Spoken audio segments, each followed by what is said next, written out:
નમસ્કાર વિદ્યાર્થી મિત્રો, આજના વિડિયો લેક્ચરમાં આપણે ઉદાહરણ 2.4 કરીશું. લાસ્ટ ટાઈમ એટલે કે છેલ્લા વિડિયો લેક્ચરમાં આપણે જે સ્થિતિ ઊર્જા જોઈ હતી, તંત્રની સ્થિતિ ઊર્જા, એના પરથી જ આપણે દાખલો ગણવાનો છે અને બહુ કન્સેપ્ટ વાળો દાખલો છે. ઓકે, તો એની આપણે ચર્ચા કરીએ. અહીંયા સૌથી પહેલા આપણે સવાલ જોઈશું. સવાલમાં આપણે શું કીધું છે? આકૃતિમાં દર્શાવ્યા મુજબ ડી બાજુવાળા, ડી બાજુ, આ પણ ડી બાજુ, આ પણ ડી બાજુ, આ પણ ડી બાજુ, એટલે દરેક બાજુ આપણે કેવી છે? ડી બાજુ છે. તો ડી બાજુવાળા ચોરસ ABCD ના શિરોબિંદુ પર ચાર વિદ્યુતભારો ગોઠવ્યા છે. તમે જોઈ શકો છો કે A પર પ્લસ q વિદ્યુતભાર મૂક્યો છે, B પર માઈનસ q વિદ્યુતભાર મૂક્યો છે, C પર પ્લસ q વિદ્યુતભાર છે અને D પર ફરી પાછો માઈનસ q વિદ્યુતભાર છે. ચાર વિદ્યુતભારોને આપણે આ રીતે ગોઠવ્યા છે. ઓકે, આ ગોઠવણી પ્રાપ્ત કરવા માટે જરૂરી કાર્ય શોધો. ધારો કે આ ચારે ચાર અહીં નથી અત્યારે, તો આપણે પહેલા અનંત અંતરથી પ્લસ q લાવીએ છીએ A બિંદુ પર, પછી માઈનસ q લાવીએ છીએ B બિંદુ પર, પછી ફરી પાછો પ્લસ q લાવીએ છીએ C બિંદુ પર, ફરી પછી માઈનસ q લાવીએ છીએ D બિંદુ પર. તો આ ચારે ચારને આપણે ત્યાંથી અનંત અંતરથી ચોક્કસ બિંદુ પર લાવવા માટે શું કરવું પડશે? કાર્ય કરવું પડશે. અને એ જે આપણે કાર્ય કરવાના છે એ આપણું શું થશે? કુલ કાર્ય ગણવાનું છે. આપણે એને લાવવા માટે જે કરવું પડતું કાર્ય છે એ કુલ કાર્ય કેટલું થશે એ આપણે ગણતરી કરવાની છે. તો પહેલો સવાલ, આ ગોઠવણી પ્રાપ્ત કરવા માટે જરૂરી કાર્ય શોધો. તો આપણે જરૂરી કાર્ય શોધવાનું છે. બીજું, ચાર વિદ્યુતભારોને તે શિરોબિંદુઓના પર જકડી રાખીને ચારે ચાર આપણે ત્યાં જવા દઈશું અને વિદ્યુતભાર Q0 ને ચોરસના કેન્દ્ર પર લાવવામાં આવે છે. બીજો એક વિદ્યુતભાર આપણે Q0 ચોરસના કેન્દ્ર પર લાવવાના છે. તો એને કેન્દ્ર પર લાવવા માટે કુલ જરૂરી કાર્ય કેટલું કરવું પડશે એ પણ અહીં આપણે શોધવાનું છે. ઓકે, તો સૌથી પહેલા આપણે પ્રથમ સવાલ કરીશું. અહીંયા A પ્રથમ સવાલ. ઓકે, તો એ સવાલ આપણે કરીશું. તમે જોઈ શકો છો એ સવાલમાં આપણે શું કીધું છે? ફરી પાછું સવાલ વાંચું છું. આ ગોઠવણી પ્રાપ્ત કરવા માટે જરૂરી કાર્ય શોધો. આ ગોઠવણી આપણે પ્રાપ્ત કરવી હોય તો જરૂરી કાર્ય કેટલું હોઈ શકે એની આપણે અહીં ચર્ચા કરીએ છીએ. તો તમે જોઈ શકો સૌથી પહેલા અહીંયા કોઈ વિદ્યુતભાર નથી હોતો. ઓકે, કાલે આપણે શીખ્યા હતા લાસ્ટ વિડિયો લેક્ચરમાં. તો જ્યારે આપણે પ્લસ q વિદ્યુતભારને લાવીએ છીએ નજીક, જ્યારે આપણે પ્લસ q વિદ્યુતભારને નજીક લાવીએ છીએ તો અહીં આસપાસ બીજો કોઈ વિદ્યુતભાર ત્યારે હોતો નથી. જોઈ શકો તમે કે આપણે ત્યાં ધારો કે અહીંયા અનંત અંતરથી પ્લસ q વિદ્યુતભારને નજીક લાવ્યા છીએ. જ્યારે આપણે પ્લસ q વિદ્યુતભારને નજીક લાવ્યા છીએ ત્યારે બીજો કોઈ વિદ્યુતભાર ત્યાં હોતો નથી. બીજો કોઈ વિદ્યુતભાર ત્યાં છે નહીં. એટલે શું થશે? આપણે લખી શકીએ અહીંયા પ્લસ q વિદ્યુતભારને A બિંદુ પર લાવવા માટે કરવું પડતું કાર્ય શું થશે? W1 વિદ્યુતભાર. તમે જે વિદ્યુતભારને લાવો છો તેનો વિદ્યુતભારનું બરાબર મૂલ્ય ચિહ્ન સાથે, અને બાકીનો પહેલા કોઈ વિદ્યુતભાર નથી, આજુબાજુ પહેલા કોઈ વિદ્યુતભાર નથી, એટલે વિદ્યુત સ્થિતિમાન ઉત્પન્ન કરતો નથી. એટલે શું થશે? Q1 ગુણ્યા 0, એટલે W1 આપણું શું થઈ જશે? 0 થઈ જશે. જે W1 છે એ આપણું શું થઈ જશે? 0 થઈ જશે. એટલે W1 નું આપણને મૂલ્ય કેટલું મળે છે? શૂન્ય મૂલ્ય મળે છે. બરાબર. હવે આપણું પ્રથમ કાર્ય આવી ગયું. એને આપણે અહીં સમીકરણ 1 આપી શકીએ. ઓકે, હવે આપણી પાસે એક વિદ્યુતભાર હાજર છે પ્લસ q એ બિંદુ પર. હવે આપણે શું કરીએ છીએ? B બિંદુ પર અનંત અંતરેથી બીજો એક વિદ્યુતભાર લાવીએ છીએ માઈનસ q. હવે તમે જોઈ શકો માઈનસ q આપણે લાવીએ છીએ અને આ પ્લસ q ત્યાં વિદ્યુત સ્થિતિમાન ઉત્પન્ન કરે છે. માઈનસ q ને આપણે અનંત અંતરેથી લાવીએ છીએ અને પ્લસ q જે હાજર છે એ પોતે શું કરે છે? વિદ્યુત સ્થિતિમાન ઉત્પન્ન કરે છે. તો આપણે લખી શકીએ અહીં કે જ્યારે પ્લસ q વિદ્યુતભાર A બિંદુ પર હાજર છે ત્યારે માઈનસ q ને B બિંદુ પર લાવવા માટે કરવું પડતું કાર્ય. આપણે શું કરવું પડશે? કાર્ય કરવું પડશે. તો એ કરવું પડતું કાર્ય આપણું કેટલું આવશે એની આપણે ચર્ચા કરીએ. એને આપણે W2 આપી દઈએ. તો ફરી પાછું તમને શીખવું છું કે આપણે કરવું પડતું કાર્ય કેવી રીતે શોધી શકીએ. અત્યારે આપણે કોને લાવીએ છીએ, -q ને લાવીએ છીએ. તો -q બરાબર. હવે પહેલેથી કોણ વિદ્યુત સ્થિતિમાન ઉત્પન્ન કરશે, આ જે +q જે પહેલેથી હાજર છે એ આ બિંદુ પર વિદ્યુત સ્થિતિમાન ઉત્પન્ન કરશે. ઓકે, તો જે પહેલેથી હાજર છે તે વિદ્યુત સ્થિતિમાન ઉત્પન્ન કરશે. તો પહેલેથી જે હાજર છે તે કોણ છે, kq/r. વિદ્યુત સ્થિતિમાનનું સૂત્ર kq/r. પણ તમે જોઈ શકો બંને વચ્ચેનું અંતર d થઈ ગયું. આપણે રકમમાં આપ્યું જ છે કે અંતર d છે, તો બંને વચ્ચેનું અંતર d થઈ ગયું એટલે શું થઈ જશે, kq/d. ઓકે, તો W2 આપણને મળશે -kq²/d. માટે W2 આપણને મળે છે -kq²/d. ઓકે, આ આપણું સૂત્ર આવી ગયું કોનું, -q ને અનંત અંતરેથી આપેલા બિંદુ સુધી લાવવા માટે કરવું પડતું કાર્ય. હવે તમે જોઈ શકો છો કે આપણે C બિંદુ પર +q લાવીએ છીએ. C બિંદુ પર +q ને લાવીએ છીએ. તો હવે પહેલેથી કોણ હાજર છે, A અને B પર વિદ્યુત પહેલેથી હાજર છે. તો બંને શું કરશે, વિદ્યુત સ્થિતિમાન ઉત્પન્ન કરશે ક્યાં, C બિંદુ પર. ઓકે, તો આપણે લખવાનું હવે જ્યારે +q વિદ્યુત ભારને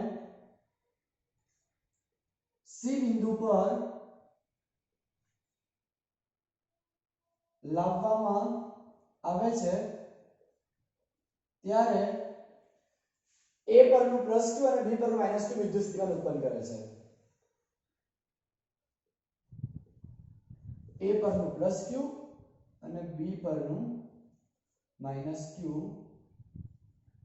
વિદ્યુત સ્થિતિમાન ઉત્પન્ન કરે છે. ઓકે, તો આપણે એક કામ કરીશું, જે W2 હતું કાર્ય એને આપણે સમીકરણ 2 આપી દઈશું. હવે આપણે જે ત્રીજો વિદ્યુતભાર લાવીએ છીએ આ C બિંદુ પર +q વિદ્યુતભારને, તો એના માટે કેટલું કાર્ય કરવું પડે છે તે આપણે શોધવાનું છે અહીંયા. તો W3 બરાબર જેને લાવીએ છીએ એ વિદ્યુતભાર, તો આપણે +q ને લાવીએ છીએ તો એ વિદ્યુતભાર. ઓકે, હવે બે બિંદુઓ વિદ્યુત સ્થિતિમાન ઉત્પન્ન કરશે. કોણ કોણ, VA ઉત્પન્ન કરશે વત્તા VB ઉત્પન્ન કરશે. A અને B બંને શું કરશે, વિદ્યુત સ્થિતિમાન ઉત્પન્ન કરશે.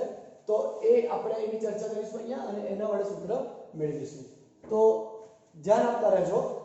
ઓકે, હવે જુઓ VA W3 બરાબર Q VA બરાબર. તમે ધ્યાનથી જોજો, A અહીંયા છે અને C અહીંયા છે.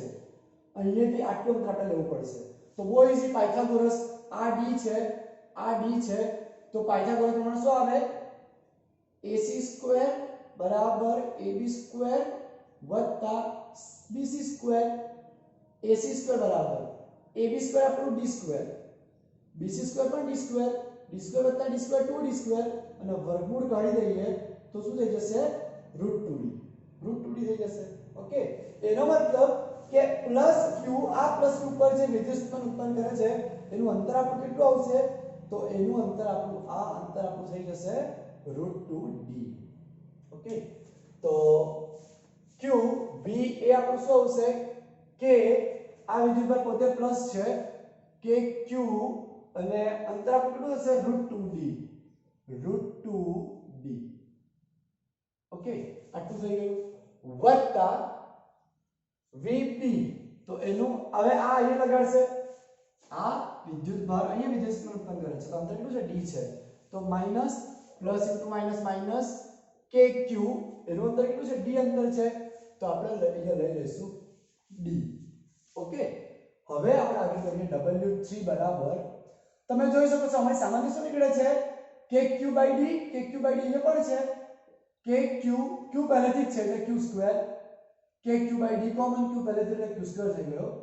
ઓકે, એટલે 1/√2 - 1. આ આપણું કાર્ય થઈ ગયું W3.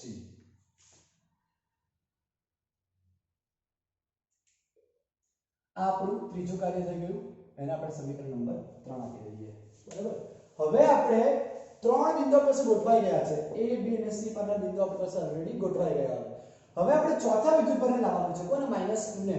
બરાબર. તો -q ને આપણે અનંત અંતરથી લાવીએ તો પહેલેથી ત્રણ વિદ્યુતભારો છે જ, અને આપણે લઈ તો આવ્યા -q ને, પણ લઈ આવ્યા પછી એ બિંદુ પરનું પ્લસ q એના પર સ્થિતિમાન ઉત્પન્ન કરશે બરાબર b પરનું માઈનસ q આના પર સ્થિતિમાન ઉત્પન્ન કરશે બરાબર અને c પરનું પ્લસ q પણ આના પર સ્થિતિમાન ઉત્પન્ન કરશે તો હવે કુલ 3 બિંદુઓ વિદ્યુત સ્થિતિમાન ઉત્પન્ન કરશે તો આપણે લખવાનું છે અહીં d બિંદુ પર -q વિદ્યુત ભાર a b અને c પરના અનુક્રમે વિદ્યુત ભાર હાજર હોય ત્યારે -q ને લાવતા કરવું પડતું કાર્ય હવે તમે જોઈ શકો છો એ જ આપણે કાર્ય કરવું પડે છે W4 તો કોને લાવીએ છીએ આપણે -q ને લાવીએ છીએ -q ને લાવીએ છીએ બરાબર કોણ કોણ લગાડશે વિદ્યુત સ્થિતિમાન A લગાડશે B લગાડશે અને C લગાડશે ત્રણે વિદ્યુત સ્થિતિમાન લગાડશે બરાબર તો W4 બરાબર -q હવે તમે જોઈ શકો A કેટલું લગાડશે ડાયરેક્ટ અહીંયાથી અહીંયા ડાયરેક્ટ અહીંયા લગાડશે આટલું અંતર છે d એટલે શું થઈ જશે આપણું કે q છેદમાં d બરાબર હવે b પણ લગાડશે વિદ્યુત સ્થિતિમાન b પર વિદ્યુત ભાર માઈનસ છે કે q હવે તમે જોઈ શકો bd પાયથાગોરસ પ્રમાણે પણ શું થશે √2d થશે પાયથાગોરસ પ્રમાણે આ અંતર પણ આપણું શું થાય છે √2 d થાય છે બરાબર તો કે q છેદમાં √2 d થઈ ગયું ઓકે અને જે vc છે જે ત્રીજું બિંદુ છે આપણું આ એ અહીંયા લગાડે છે અહીંયા અંતર કેટલું d બરાબર વિદ્યુત ભાર કયો +q તો કે q છેદમાં d આ આપણું થઈ ગયું હવે અહીંયા આપણે શું કરીએ કે q ભાગ્યા d ને ફરી પાછા કોમન લઈ લઈએ સામાન્ય લઈ લઈએ તો W4 બરાબર -q પહેલેથી છે કે q આપણે કોમન લઈએ એટલે q² તો કે q² ભાગ્યા d અહીંયા આપણે બાકી રહી ગયું 1 માઈનસ અહીંયા 1 ના છેદમાં √2 બાકી રહી ગયું કે q ભાગ્યા d તો આપણે કોમન લઈ લીધું તો બાકી શું રહી ગયું -1/√2 અને અહીંયા બાકી રહી ગયું +1 ઓકે સો W4 બરાબર -kq² ભાગ્યા d +1 +1 +2 -1/√2 થઈ ગયું આ રીતે બરાબર તો એને આપણે શું આપી દઈશું સમીકરણ નંબર 4 આપી દઈશું સમીકરણ નંબર 4 આ આપણું સમીકરણ નંબર 4 થઈ જશે હવે આપણે કુલ કાર્ય શોધવાનું છે કુલ કાર્ય શોધવા માટે આપણે શું કરશું સમીકરણ 1 2 3 4 દરેકનો સરવાળો કરીશું બરાબર તો હવે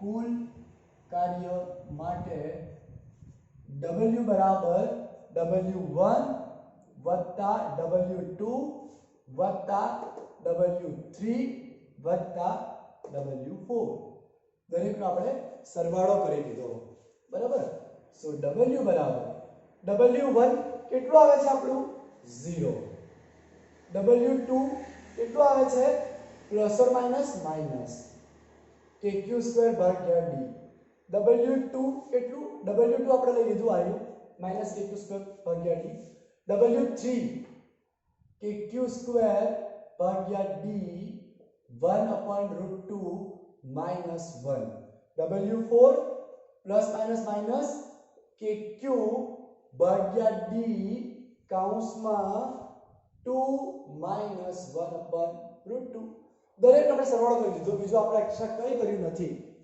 સંજ્ઞા સાથે આપણે એમને એડ કરી દીધા છે બરાબર હવે જોજો W બરાબર -kq² ભાગ્યા d આપણે એક કામ કરીએ હું જેટલી જગ્યા પર રેડ સર્કલ કરું છું તે બધી ટર્મ આપણી કેવી છે સામાન્ય છે કોમન છે ઓકે તો એ દરેક ટર્મને આપણે લખીએ જો આ એક ટર્મ કોમન સામાન્ય આ પણ સામાન્ય છે તો રેડ થી જેટલા સર્કલ કર્યા છે એ આખાને આપણે સામાન્ય લઈ લઈએ કોમન લઈ લઈએ એટલે કે q² ભાગ્યા d આપણે કોમન લઈ લીધું તો શું બાકી રહી ગયું અહીંયા -1 અહીંયા શું બાકી રહી ગયું +1 કૌંસમાં 1/√2 -1 -1. અહીંયા શું બાકી રહી ગયું 1 કૌંસમાં 2 -1/√2. હવે આપણે આગળ એને સોલ્વ કરીશું તો કે q² ભાગ્યા d -1 plus into plus +1/√2 +1 into -1 -1 -1 into -2 minus plus +1/√2. Okay, હવે આગળ આપણે એને સોલ્વ કરશું તો કે q² ભાગ્યા d બરાબર છે પ્લસ -1 -1 -2 -4 થઈ જશે -1 -1 -2 -2 વત્તા -2 -4 1/2 1/√2 બે વખત 1/2 આવી ગયા ને 1/√2 1/√2 છેદ સરખો હોય તો અંશોનો સરવાળો તો આ પદ અને આ પદનો સરવાળો થશે તો 1 + 1 2 √2 થઈ ગયું. ઓકે, હવે આપણે જાણીએ છીએ કે 2 એટલે શું કહેવાય √2 * √2 છેદમાં √2 1 √2 આપણે કેન્સલ કરી દઈશું તો જે પદ આપણને મળશે એ કેટલું મળશે √2. ઓકે, હવે તમે માઈનસ વડે ગુણી કાઢો તો જો શું થશે કમાલ કે q² ભાગ્યા d માઈનસ વડે આપણે ગુણી કાઢ્યું તો અહીંયા પ્લસ માઈનસ માઈનસ થઈ ગયું અહીંયા માઈનસ માઈનસ પ્લસ થઈ જશે પ્લસ માઈનસ માઈનસ થઈ જશે. તો આ આપણો જવાબ જે આપણે ટેક્સ્ટબુકમાં આપ્યો છે કે આટલું આપણે કાર્ય કરવું પડે છે. તમે ધ્યાનથી જોશો તો આ કેવી રીતે આપણે ટેક્સ્ટબુકમાં શું આપ્યું છે 1/4π0 આપણને ખબર જ છે કે k ની કિંમત કેટલી આવે છે 1/4π0 તો 4π0 d 4 -√2. તો આટલું કાર્ય આપણે કરવું પડશે આ ચારે ચાર વિદ્યુત ભારોને પોતપોતાની જગ્યા પર સ્થાપિત કરવા માટે આટલું કાર્ય આપણે કરવું પડે છે. બરાબર, તો આપણો જવાબ આવી ગયો. હવે આપણે બીજો સવાલ કરીશું. બીજા સવાલમાં મને કીધું છે ચાર વિદ્યુત ભારોને તે શિરોબિંદુ પર જકડી રાખીને મતલબ કે આ a બિંદુ પર +q, b બિંદુ પર -q, c બિંદુ પર +q, d બિંદુ પર -q એમને જેમના તેમ જ રહેવા દેવાના છે. પોતાની જે જગ્યા પર તેઓ છે ત્યાં જ આપણે એમને રહેવા દેવાના છે. અને પછી શું કરવાનું છે કે જકડી રાખીને વિદ્યુત ભાર q0 ને ચોરસના કેન્દ્ર પર લાવવામાં આવે છે. આ q0 ને આપણે શું કરતા છે ચોરસના કેન્દ્ર પર લાવતા છે. q0 ને આપણે ચોરસના કેન્દ્ર પર લાવીએ છીએ. તો આ માટે વધારાનું કેટલું કાર્ય જરૂરી છે એ લાવવા માટે આપણે કેટલું કાર્ય કરવું પડે છે તે ગણવાનું છે. બરાબર, તો અહીંયા આપણે લખવાનું છે કે સૌપ્રથમ અહીં આપણે +q - q +q -q ને તેમના જેમના તેમ સ્થાન પર રહેવા દેવાના છે. હવે આપણે q0 ને લાવીએ તો તેના માટે કરવું પડતું કાર્ય w q0 a વડે ઉત્પન્ન થતું વિદ્યુતસ્થિતિમાન, b વડે ઉત્પન્ન થતું વિદ્યુતસ્થિતિમાન, c વડે ઉત્પન્ન થતું વિદ્યુતસ્થિતિમાન અને d વડે ઉત્પન્ન થતું વિદ્યુતસ્થિતિમાન. હવે બરાબર ધ્યાન દેજો મિત્રો, a વડે કેટલું વિદ્યુતસ્થિતિમાન ઉત્પન્ન થશે અહીંયા આના પર ધારો કે આ આખું √2 d છે અહીંયા થી સુધીનું ભાગ્યા 2 કરીએ તો કેટલું થઈ જશે d/√2. એટલે અહીંયા આખું અંતર ધારો કે d/√2 છે d/√2 પણ વિદ્યુતભાર કયો છે પ્લસ તો શું થઈ જશે અંતર આપણું kq d/√2. બે બિંદુ જુઓ માઈનસ અંતર તો બધાનું √2 d/√2 થશે પણ આ માઈનસ વિદ્યુતભાર છે તો માઈનસ kq d/√2. c બિંદુ જુઓ ફરી પાછું પ્લસ આવી ગયું kq/d/√2. લાસ્ટ માઈનસ બિંદુ છે માઈનસ kq/d/√2. તમે જોઈ શકો બધા શું થઈ જશે કેન્સલ થઈ જશે અને બધું કેન્સલ થઈ જાય તો હવે આપણું કાર્ય શું થઈ ગયું 0. એનો મતલબ કે સમાન મૂલ્યના વિદ્યુતભારો હોય તો એકબીજાની અસર શું કરશે કેન્સલ કરશે એટલે પરિણામી વિદ્યુતસ્થિતિમાન આપણે ત્યાં 0 મળશે. અને વિદ્યુતસ્થિતિમાન જો 0 મળતું હોય તો આપણે કોઈ પણ કાર્ય કરવું પડતું નથી. તો આ ઉદાહરણ 2.4 તમારે સારી રીતે લર્ન કરવાનું છે. બરાબર, આગળના નેક્સ્ટ વિડિયોમાં આપણે આપણું નેક્સ્ટ સ્ટાર્ટ કરશું. બરાબર વિદ્યાર્થી મિત્રો.